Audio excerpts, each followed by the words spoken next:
Hey everybody, welcome to another exciting episode of Javier in the Air. That's right, Javier in the air, not on the air.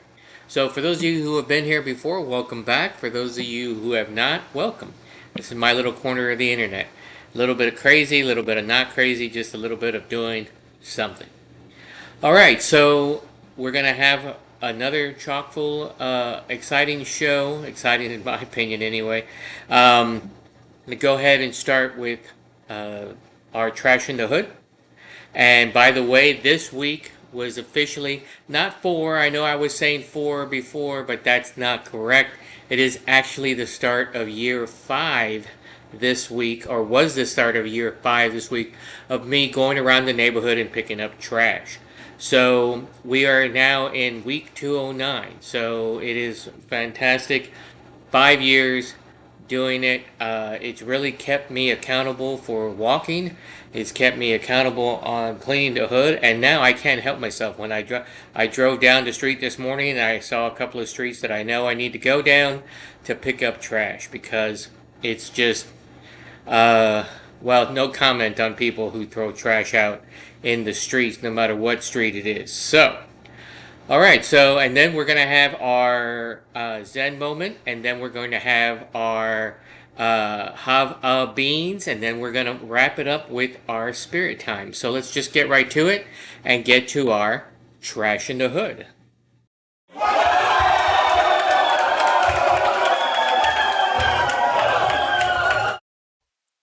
All right, we have a lot of walking, so let's get to it. So this is week 208, day 3, and about 1.13 miles out to 620, and then down a little bit, and then back.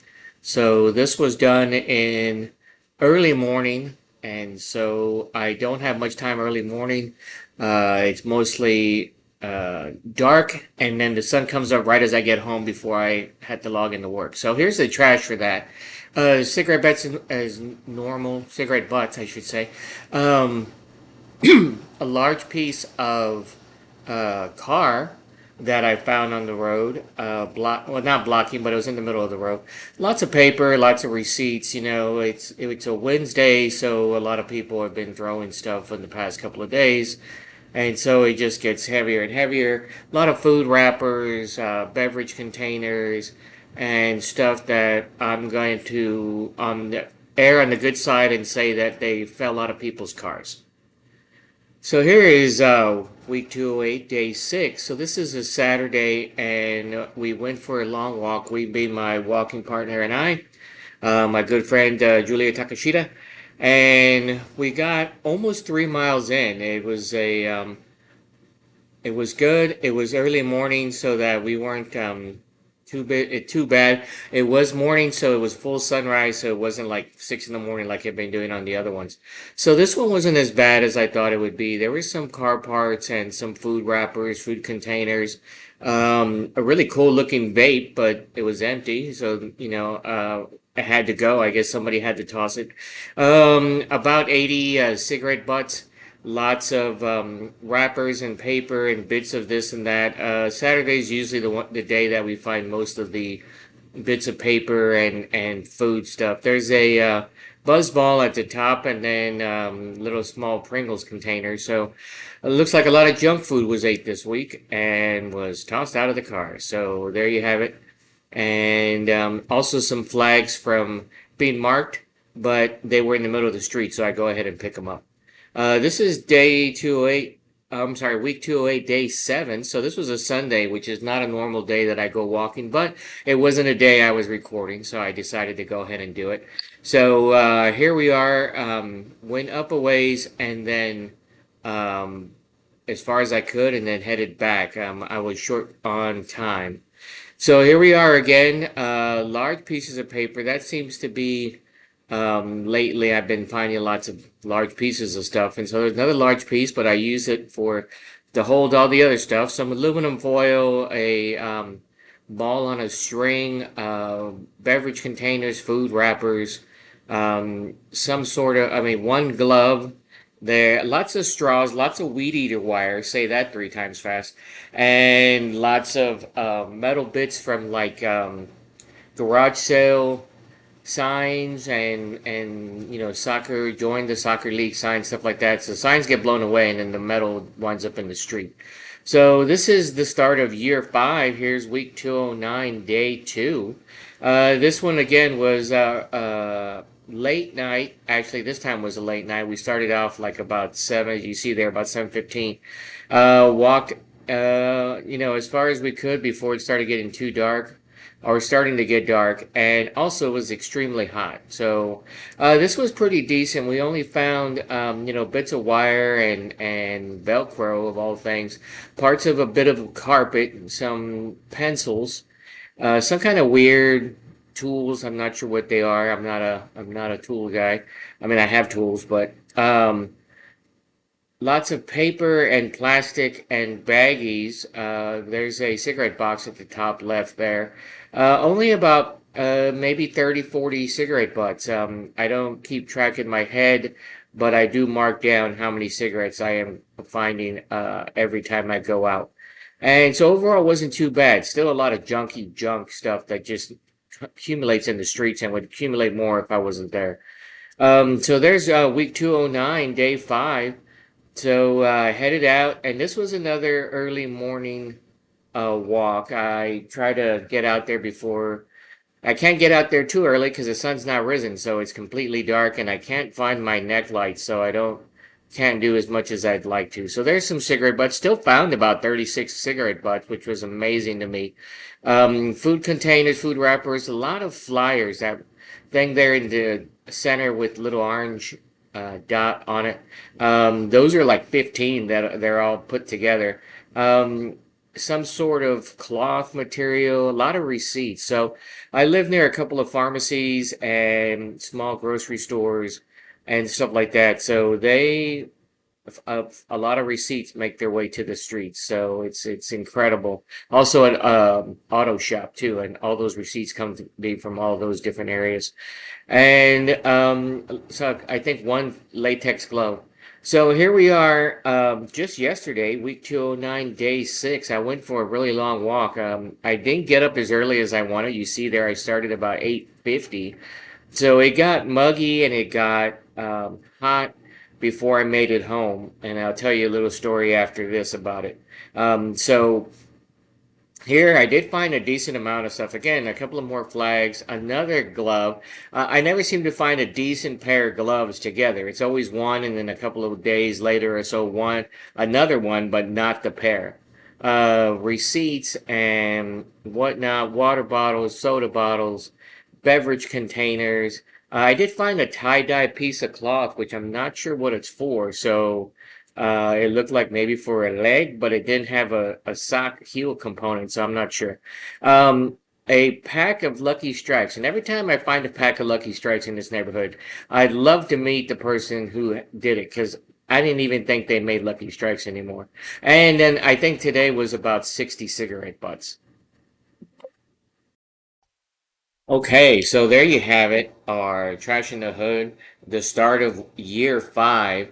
So, I did find some interesting things, and I found many interesting things over the years. Some I can't really even talk about on the show. But I'm sure you can put your mind to your imagination and figure out some of what I found. Also, to be safe, I know I've been asked this question a couple of times. To be safe, I try not to grab anything organic. Empty food containers, sure, but I will not pick up poo bags. I won't even use my grabber to do it. There's just too much cause for potential issues, and I don't want there to be anything uh, detrimental to myself, so that I'm not going to grab them. It's unfortunate. I do see some around here, and for a while there was a pooper that didn't seem to care about bags, and I think they were doing it late at night. And all along the little grass section between the sidewalk and the street, right up here on El Salito, there would be droppings like every 5 to 6 feet along a certain strip. It was incredible that people were doing that. So anyway, it's great to be out there. 5 years doing it.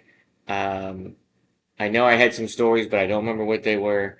If you're interested in doing it in your neighborhood, uh, please by all means start.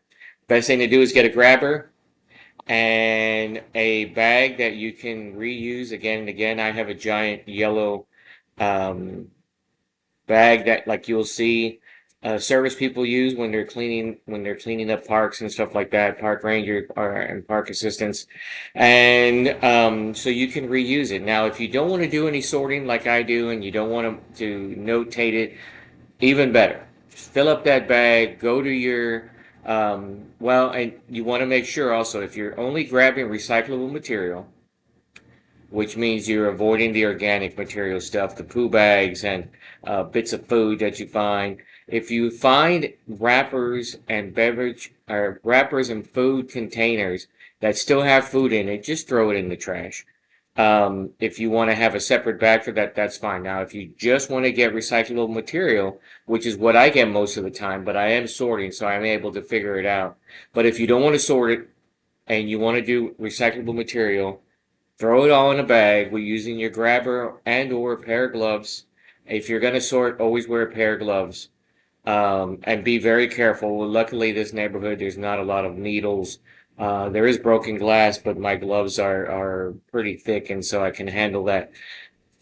Put it all in that bag. When you're done walking, throw that bag, empty that bag into your recycle container, your recycle bin for pickup. I wouldn't take it in the house. I don't recommend it. I don't take it in the house. But take it into your recycle bin and then let them take it away. So that's what should be doing with it. Now, quick caveat about that. Cigarette butts are not recyclable, at least not in the general recycling community. I think there is one company that says that they're doing it now, but you have to send it to them or you have to get a special container from them and they charge you for that. At least they did last time I looked it up. So, avoid the cigarette butts, or if you have a little baggie, a little, HEB bag or something like that that you want to put the cigarette butts in, that's great. I'm doing the sorting, so I get them separate and put them separate. But everything else, and then you need to be careful about the vape pens because they do have some of them, most of them actually have lithium batteries, and they need to be taken care of a special way. So if you want to remove those from your collection and then deal with them another way, you can always look it up on how to recycle them. So that's my soapbox for today. I wanted to get it in since it is year 5 for me picking up trash. So thank you for watching. Back to the rest of the show. We're going to go ahead and follow up now with our Zen Moment.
And there you have it, everybody.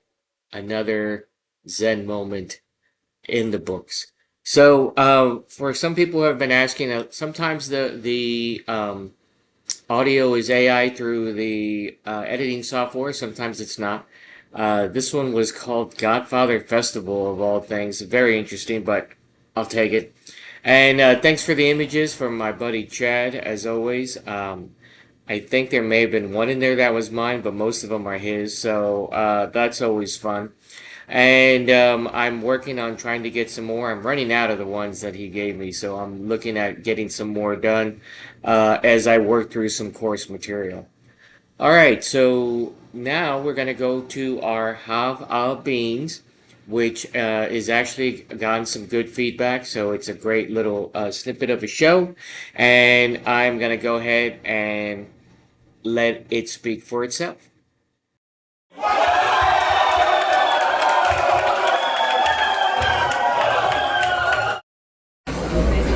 Out here at Eggs Up Still, Seed Park. This is a raspberry mocha.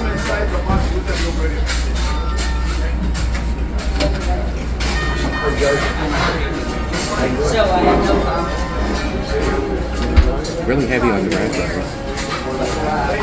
Not too bad. So I think I'm gonna give this 3 beans out here at the Eggs Up Grill. So I just didn't want to show just the coffee at Eggs Up. It's a fantastic breakfast place. My friends and I, the Takashitas and myself, found this the week before they had when they were having a soft opening, I should say. And so we've been here a couple of times, and so I've actually shown some coffee a couple different times from this place as well. This is their I believe it's the churro French toast, if I'm not mistaken. Fantastic, great, and the strawberries just really topped it off overall. So I got some great feedback from some individuals, and thank you for the feedback. And if you want to provide your own feedback, thoughts, comments, concerns, suggestions for the show, by all means, please do. You can leave the comments in the episode on my YouTube channel, Javier In the Air, or you can get a hold of me however you know how and give me some comments there. So some of the feedback that I got was that they really like that I'm not only showing about the coffee, but I'm also showing a little bit about the location of where I am having said coffee. So sometimes a couple of places that I go, it's just a coffee joint. And sometimes it's not even a joint because it's just a walk up. So I think you've seen on a couple of other segments, there's a place that we go to that it's just a walk up. There's outdoor seating, but there's nothing inside. There's a couple of places like that now around town. But there are some places that I go to that are restaurants, and they're really good restaurants. Last time I think I showed you Las Doses, which has really great food and great ambiance. And this is Eggs Up, kind of a different, not 180 degrees, but a little bit different when it comes to the restaurant. Las Doses is a little bit more, um, has indoor and outdoor, and it's a little bit darker as far as the setting goes, the lighting and stuff like that. But it's still a fantastic place. It's also huge. There's continuing places, like outdoor area for the kids and stuff like that. It's a huge area, and I think they even have a music venue. Eggs Up is a different thing. It's more of just a breakfast place. I think it closes by like 1 or 2 p.m. every day. But the breakfast is fantastic. The service is great. I believe the owner, or at least the manager, is there all the time that we've gone, always checking in, making sure things are good. It does get quite busy, so you either want to go really early, or maybe you want to go late, or if you don't mind waiting, you can do that as well. It has quite a lot of seating and even some outdoor seating, but it still gets quite crowded. So be prepared to wait if you go during the busy times. But it's fantastic. Can't say enough about their French toast. They have some mini donut like appetizers that you can get as well. And there was the coffee review, so I'm sure I will hit it again. But I wanted to talk a little bit about it because I've been asked and it was given a great comment and feedback that I should also hit more about not only the coffee but about the place itself. So there you have it. All right, so now we're going to go into the last segment of the show. This is a winner. I've had this one forever for the entire, almost the entire time I've done the show.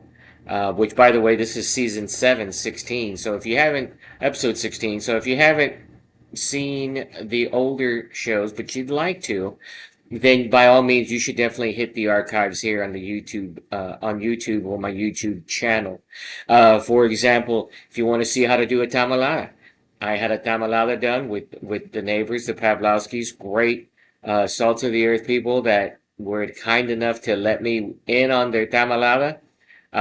We've also done different displays. We've done different especially during COVID, I had great interviews with people when they had time, so they were able to give me some interviews. And throughout the whole thing, we've been doing the beer and our alcohol review, which would then became Spirit Times. So here we go. Another great beer for you today. Check it out, Spirit Times.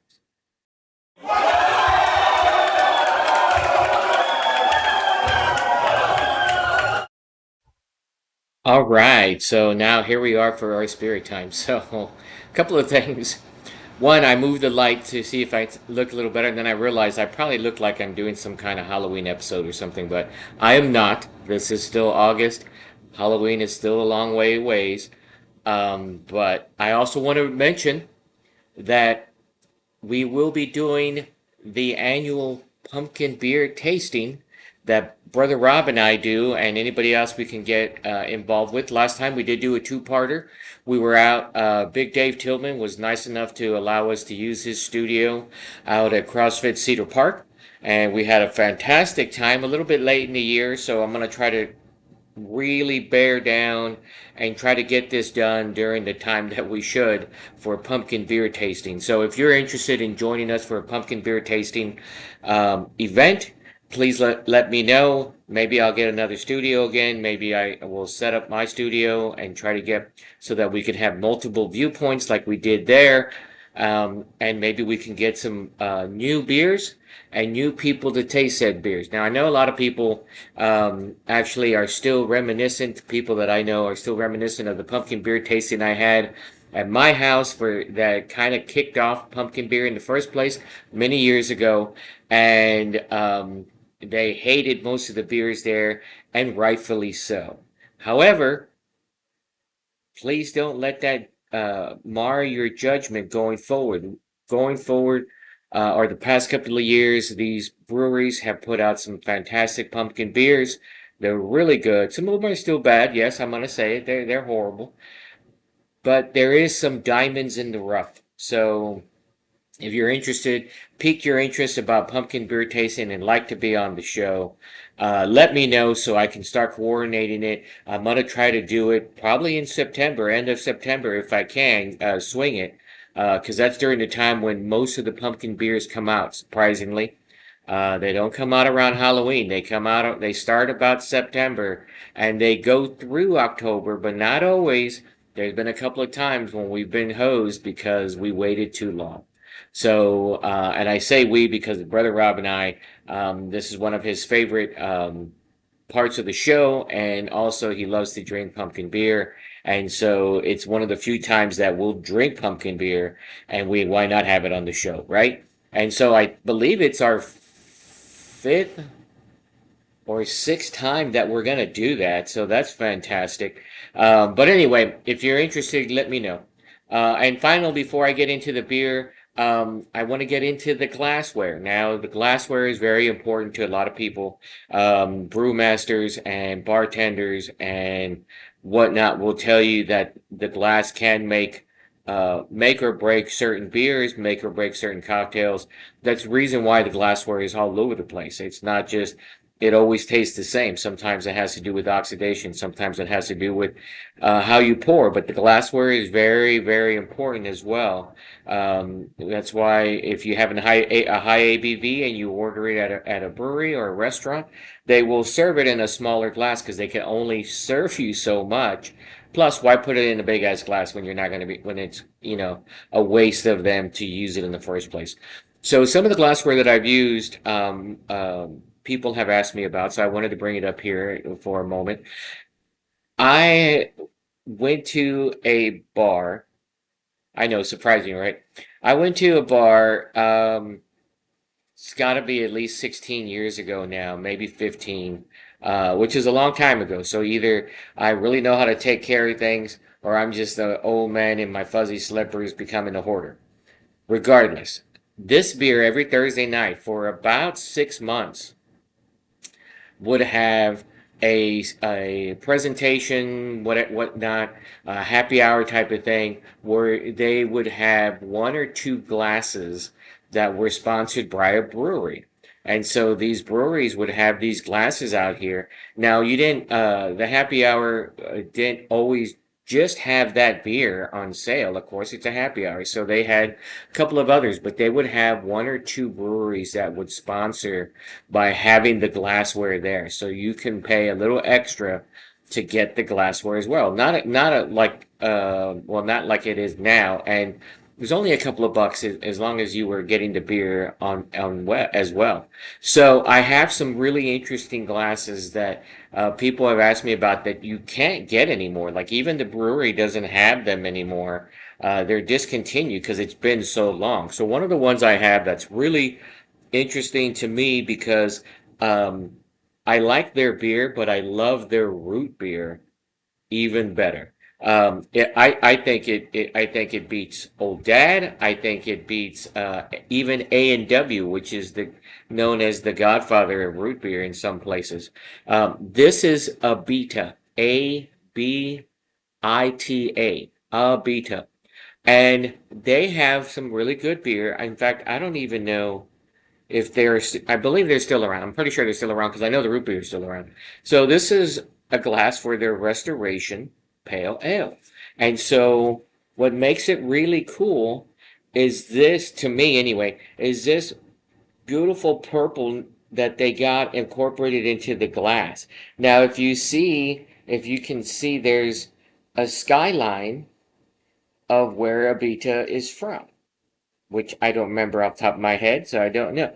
But it has a beta and it has a really cool fleur de lis. If you want to go into the craziness, it's almost a fleur de lis. It's pretty close, but it's really cool. Frosted glass, and then the purple at the bottom. So if you can see that, I think it makes it look fantastic, and I've gotten some great comments about it in the past. So there you go. So now we're going to go into our beer.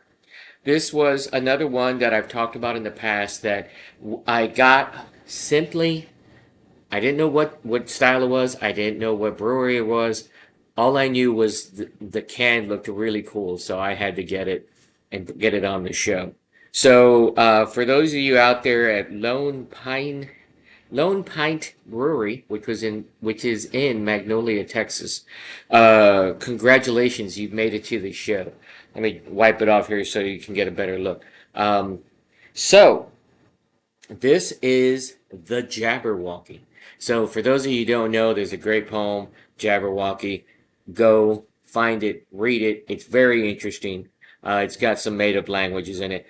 And there's also a great Monty Python movie called Jabberwocky. I don't know if it was officially sanctioned as a Monty Python movie or not, but it had just about everybody in it. And I think it may have even been directed by Terry Gilliam, which we were just having a conversation about Terry Gilliam and his works, The Imaginarium of Dr. Parnassum, and Time Bandits and Brazil, even I totally lost the name of the film. Baron Munchausen, The Adventures of Baron Munchausen. Great thing. Terry Gilliam's fantastic. But anyway, so this is the Jabberwocky. So I want to show you again one of the ways that when I go to the boutique beer bottle shop here in Cedar Park, which I'm not sponsored by, how I grab the beer to taste for the show. So look at that. That is a hop with teeth. getting a little obnoxious and aggressive there. And this is the Jabberwock. Now this is a Imperial India Pale Ale. So it's an Imperial IPA. This is where do I have my glasses? I have them here, and I wrote it, and I even looked at it too, so I wouldn't have to put on my glasses. But here I am, putting on my glasses. So it's 8.5% ABV. So 8.5 alcohol by volume, which is very interesting. Most beers, like your standard commercial beers that you find with all the commercials that you see online, they're usually somewhere between 4 and 5%. So this is 8.5%. So you know it's going to be good, or at least I know it's going to be good. So I'm going to go ahead and tap the beer. There's a lot of controversy about that. I'm not going to get into it this time. Save that for another day. So, tapping into the beer, I still got it to overflow, so that kind of kills my theory of the tapping, that is. So I want to give a shout out to, where is it? To Lone Pint. However, I don't like what it has on the top of the beer. It says, brewed and canned in Magnolia, Texas, which I'm fine with, and thank you, by the way, for your beer. But it says, now it's okay to drink alone. Personally, I do not like that. I am not a fan of people drinking alone. I don't think you should drink alone, personally. I know there's a lot of problems that run rampant in people's families, and sometimes you may be under the weather and don't want to be with anybody. I'm going to go the diabetic route, and I'm going to say, get yourself a piece of candy. Get yourself a Nutty Buddy. Get yourself a Reese's Peanut Butter Cups, which again, I can go on days on sugar alone, but we're not going to. What I'm trying to say is that if you're going to drink alone, one, you shouldn't drink alone, and two, if you absolutely feel like you have to, limit yourself. Definitely don't drive. And if you're at home alone and you feel like that, reach out to somebody and talk to them instead. I think that's going to be a little bit better than getting hammered, which doesn't really solve anything, and you feel like shit the next day. So anyway, which is weird that I'm during the spirit time I'm mentioning this, but I saw it on the can. So Magnolia, Lone Pint, kudos to the can. Wish you didn't have that on the top, but that's just a personal opinion. So I'm not going to protest or do anything like that. In fact, I have your beer right here. So definitely has the hopness of an India Pale Ale, or an IPA, as people like to call it. It has good head on there, so that's really nice. And look how it really brings out that purple at the bottom of this glass. Fantastic.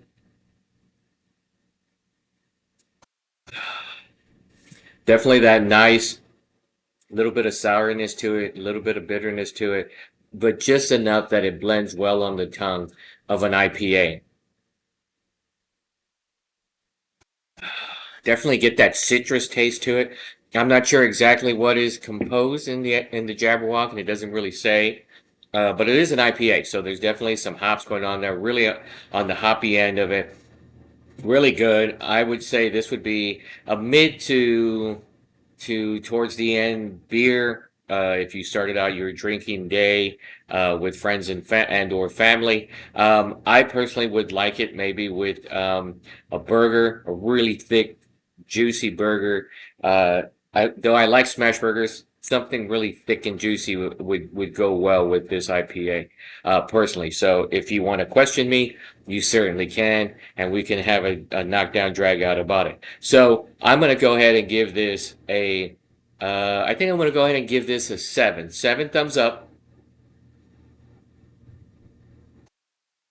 That's right, 7 thumbs up. So Lone Pint, 7 thumbs for the Jabberwocky, which if you have a question or comment or concern about my rating, which is mine, but you would like to argue your point, or discuss, by all means, let's do it. So just let me know, and we can set up a time.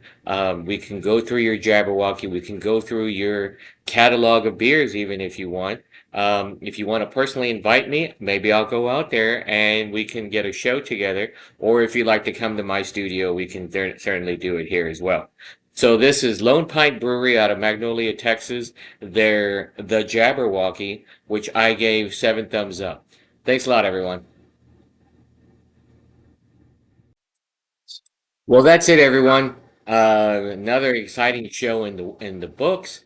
I hope you enjoyed it. Please let me know through comments or however you know how to get a hold of me what you thought of the show, where you think it's going, how you think it's going, and if there's anything else you'd like to see me do on the show. As always, I'm always looking to have people on the show. So if there's something that you're passionate about, except for the two that we don't put on the show, I would love to interview you and talk about it. I myself am able to talk about just about anything and everything, but would love to pick your brain about something that you're passionate about.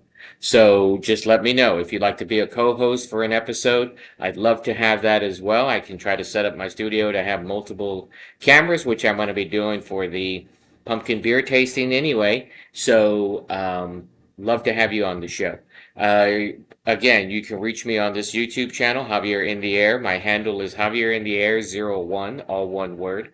Or reach out to me how you know how to reach out to me. So that's it for the show. Thank you for watching. If you'd like to see more, please hit that subscribe button. And I will talk to everybody again in 2 weeks.